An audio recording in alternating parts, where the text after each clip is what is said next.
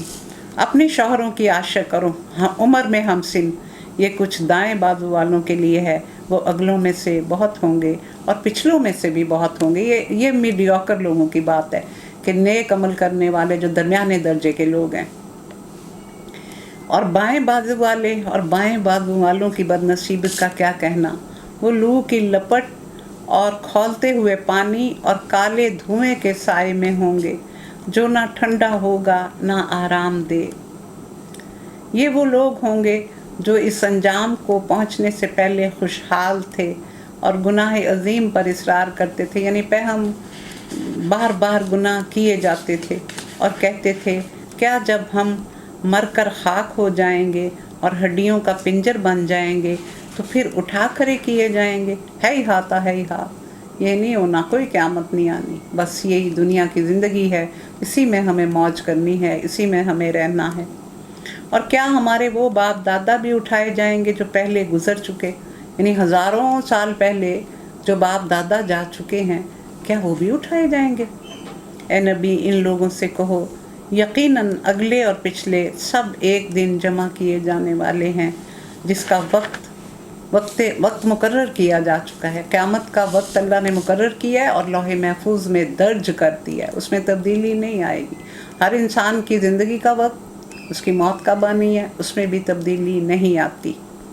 پھر اے گمراہو اور جھٹلانے والو، تم شجر زقوم کی غذا کھانے والے ہو، اسی سے تم پیٹ بھرو گے. یہ جو دوزخ کی تہہ سے نکلے گا، اور یہ جیسے ہمارا کیکٹس ہوتا ہے، تھوہر کا درخت، جو جسم کو کانٹا لگے تو اس کی خارش ہی نہیں جاتی، اور اس کے اندر سے جو پانی نکلتا ہے وہ اگر جسم کو لگ جائے تو وہ بیمار کر دیتا ہے انسان کو. تو یہ درخت وہاں وہ کھائیں گے. کس طرح کھائیں گے؟ اللہم لا نجعلنا منہم، اللہم لا تجعلنا منہم، اے اللہ ہمیں ان میں شامل نہ کرنا.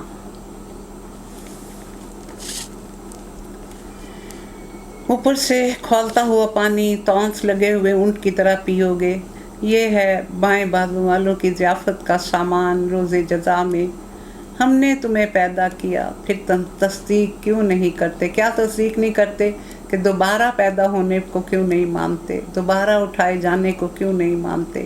جس رب نے ایک دفعہ تمہیں پیدا کیا ہے وہ دوبارہ بھی تمہیں پیدا کرنے پہ قدرت رکھتا ہے. کبھی تم نے غور کیا یہ نطفہ جو تم ڈالتے ہو اس سے بچہ تم بناتے ہو یا اس کے بنانے والے ہم ہیں؟ کتنے مراحل سے وہ نطفہ گزرتا ہے، علقہ بنتا ہے، مضغہ بنتا ہے، پھر اس کے بعد اس کے اوپر گوشت چڑھایا جاتا ہے، ہڈیاں آتی ہیں، پھر گوشت چڑھتا ہے، پھر شکل بنتی ہے. تو اس طرح پے در پے مراحل سے گزر کے ہم تمہیں پیدا کرتے ہیں. ہم نے تمہارے درمیان موت کو تقسیم کیا اور ہم اس سے عاجز نہیں ہیں کہ تمہاری شکلیں بدل دیں. یعنی کل نفس ذائقۃ الموت. کوئی بچہ جب پیدا ہوتا ہے تو اس کے بارے میں کوئی چیز حتمی طور پہ نہیں کہی جا سکتی مگر یہ کہ وہ ایک دن ضرور مر جائے گا، اس میں کوئی شک نہیں ہوتا.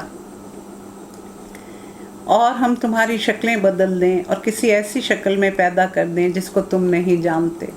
یہ دیکھیں جو سزا بھی اللہ تعالیٰ نے دی تھی دنیا میں بہت قوموں کو، تو بندر اور خنزیر بنا دیے گئے تھے. تو اللہ دنیا میں بھی شکلیں بدل دیتا ہے، اور اللہ نیک لوگوں کی شکلوں پر نور ڈال دیتا ہے اور برے لوگوں کی شکلوں پر نحوست ڈال دیتا ہے. ان کے چہرے پکار کر کہتے ہیں کہ ہم کس قماش کے ہیں. تو نیک شخص کو یہ کہنے کی ضرورت نہیں ہوتی کہ میں بڑا نیک ہوں. وہ اپنے انداز سے، اپنے حلیے سے، اپنی شکل سے بتا رہا ہوتا ہے کہ میں صالح آدمی ہوں. اپنی پیدائش کو پہلی کو تو تم جانتے ہو، پھر کیوں سبق نہیں لیتے؟ یعنی انسان کی تخلیق جب ہوتی ہے تو وہ کتنا کمزور ہوتا ہے.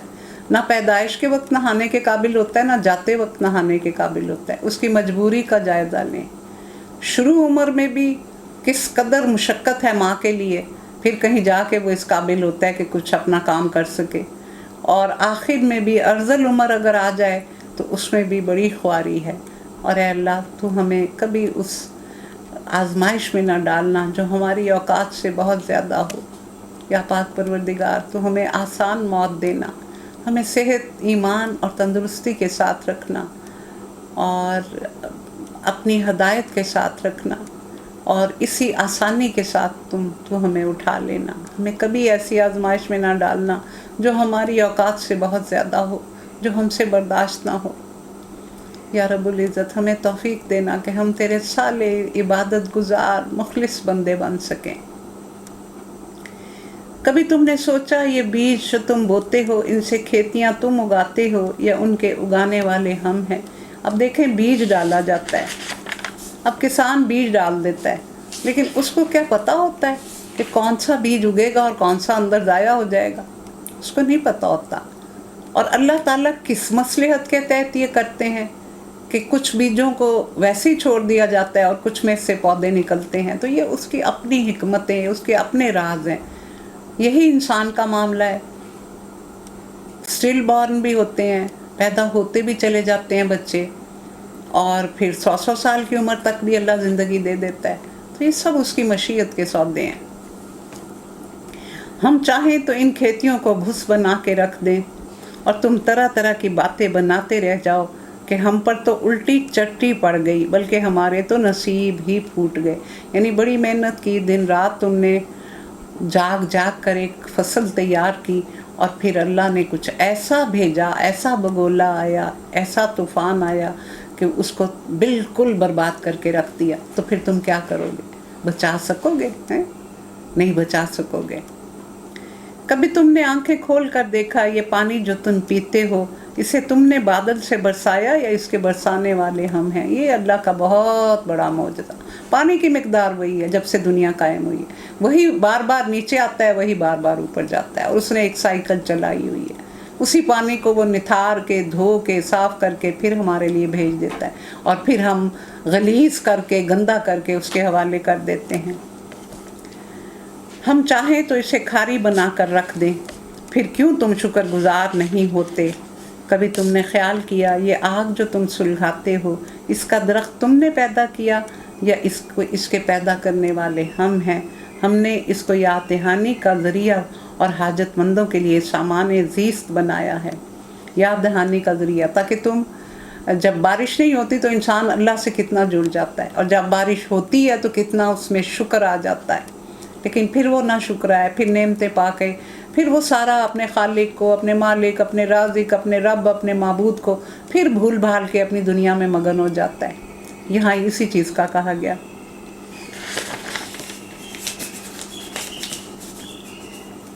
فَسَبِّحْ بِاسْمِ رَبِّكَ الْعَظِيمِ فَلَا أُقْسِمُ بِمَوَاقِعِ النُّجُومِ وَإِنَّهُ لَقَسَمٌ لَوْ تَعْلَمُونَ عَظِيمٌ إِنَّهُ لَقُرْآنٌ كَرِيمٌ فِي كِتَابٍ مَّكْنُونٍ لَا يَمَسُّهُ إِلَّا الْمُطَهَّرُونَ۔ یہ جو میں نے پہلے ذکر کیا تھا۔ پس اے نبی اپنے رب کے نام کی تسبیح کرو، اور اس کو رسول اللہ صلی اللہ علیہ وسلم نے فرمایا تھا کہ اسے نماز میں رکھ لو، رکوع میں۔ پس نہیں میں قسم کھاتا ہوں تاروں کے مواقع کی، اور اگر تم سمجھو تو یہ بہت بڑی قسم ہے کہ یہ ایک بلند پایا قرآن ہے اور ایک محفوظ کتاب میں ثبت ہے، جسے طاہروں کے سوا، پاک لوگوں کے سوا کوئی نہیں چھو سکتا۔ یہ رب العالمین کا نازل کردہ ہے، پھر کیا تم اس کلام سے بے اتنائی برتتے ہو کہ اس کو لپیٹ کو اوپر جدانوں میں رکھ دیتے ہو اور ساری زندگی اس کی طرف توجہ ہی نہیں کرتے، اور اس نعمت میں اپنا حصہ تم نے یہ رکھا ہے کہ اسے جھٹلاتے ہو؟ اب اگر تم کسی کے محکوم نہیں اور تم اپنے خیال میں سچے ہو، تو جب مرنے والے کی جان حلق تک پہنچ چکی ہوتی ہے اور تم آنکھوں دیکھ رہے ہوتے ہو کہ وہ مر رہا ہے، اس وقت اس کی نکلتی ہوئی جان کو تم واپس کیوں نہیں لاتے؟ اب اس کو زندہ کر کے دکھاؤ نا، نہیں مانتے ہو رب کو۔ اس وقت تمہاری نسبت ہم اس کے زیادہ قریب ہوتے ہیں، مگر تم کو نظر نہیں آتے۔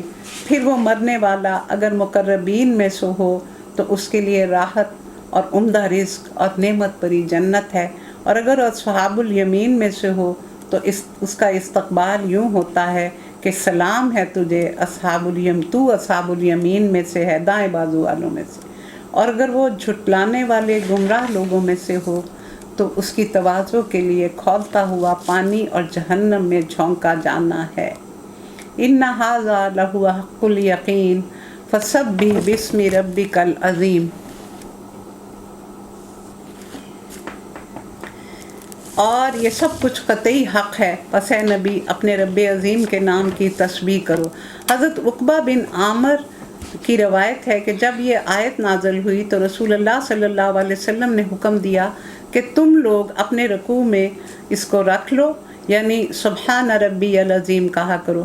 اور جب آیت سبح اسم ربک الاعلیٰ سورۃ الاعلیٰ کی پہلی آیت نازل ہوئی تو آپ نے فرمایا کہ تم اسے اپنے سجدے میں رکھو، یعنی سبحان ربی الاعلیٰ اس طرح کہا کرو۔ اور مسند احمد، ابو داؤد، ابن ماجہ، ابن حبان، حاکم، اس سے پتہ چلتا ہے کہ رسول اللہ صلی اللہ علیہ وسلم نے نماز کا جو طریقہ مقرر فرمایا اس کے چھوٹے چھوٹے اجزاء تک قرآن پاک کے اشاروں سے ماخوذ ہیں۔ تو اس کو ذکر جامع کہا گیا نا قرآن کو۔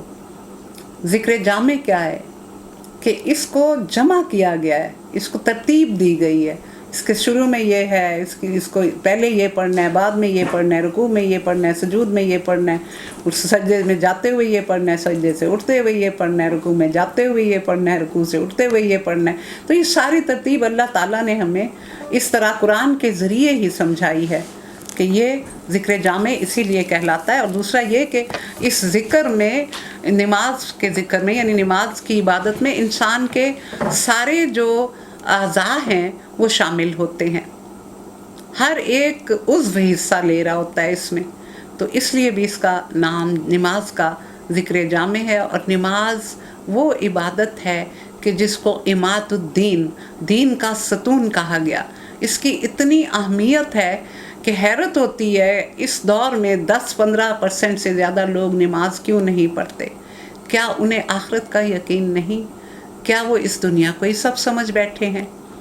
کیا وہ لوگوں کو اپنے سامنے، اپنی آنکھوں کے سامنے جاتا ہوا نہیں دیکھ رہے کہ کس طرح ہر روز لوگ ان کی آنکھوں کے سامنے چلے جاتے ہیں؟ کیا ان کو یہ پتہ نہیں کہ یہ دنیا وہ ساری یہاں چھوڑ کے جاتے ہیں؟ کیا انہوں نے کبھی کسی کو اپنے ساتھ کچھ لے جاتے دیکھا ہے؟ نماز سے الغرضی جو ہے وہ ناقابل معافی جرم ہے۔ سب سے پہلا حساب نماز کا ہوگا۔ اور اگر ہم یہ سمجھتے ہیں کہ ہماری نماز میں خشوع نہیں ہے اور ہم زیادہ توجہ سے اور اخلاص سے نہیں ادا کرتے، تو کرتے رہنے سے ہی اخلاص آتا ہے۔ جب انسان اپنے آپ کو اس کا اتنا پابند بنا لے کہ اس کے بغیر نیند نہ آئے تو پھر اللہ بھی انسان کی طرف متوجہ ہو جاتا ہے، وہ بھی اس کو پھر اس کے قلب کو کھول دیتا ہے۔ تو اللہ تعالیٰ ہم سب کو نماز کی باقاعدگی عطا کرے اور یعنی ہماری ذریت کو اور ہماری نسل کو بھی اس چیز کی حفاظت کرنے کی توفیق دے اور ان میں قرآن کی تعلیم کو عام کرے، قرآن کی محبت دلوں میں ڈال دے۔ جب انسان کو کسی چیز سے محبت ہو جائے تو پھر کچھ کرنا مشکل نہیں رہتا۔ قرآن کی محبت اتنا بڑا اللہ کا انعام ہے کہ اس کے مقابلے میں اور دنیا کی کوئی نعمت نہیں ہے، اور اس کا اجر ہمیں ساتھ ساتھ اللہ عطا کر رہا ہوتا ہے۔ تو اللہ تعالیٰ ہم سب کو اس پر عمل کرنے اور اس کو سمجھنے کی توفیق عطا فرمائے۔ سبحانک اللہم و بحمدک، نشہد ان لا الہ الا انت، نستغفرک و نتوب الیک۔ آمین الہی آمین۔